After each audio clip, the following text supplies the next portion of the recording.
everyone knows about the unofficial rules to dating.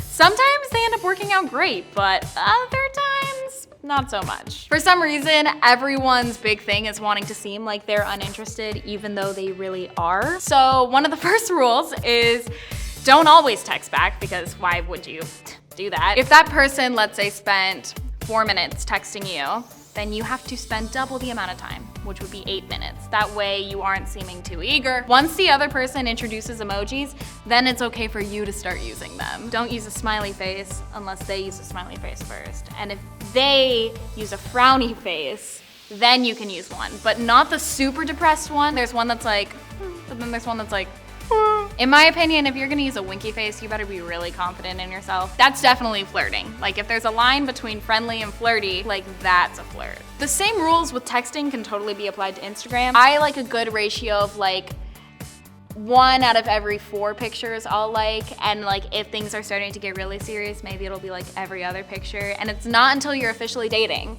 where you can like every picture. By the way, if someone likes all of your pictures except for your selfies, they're not that into you. But if they like your selfies, but nothing else, then they don't want the right thing. All of these rules to what makes dating work or whatever should be taken with a grain of salt. They can be fun to go by and kind of give you some guidance, but if you're living by them, it's not gonna work. At the end of the day, you shouldn't be worried about how many texts you're sending or not sending or whatever rules to live by.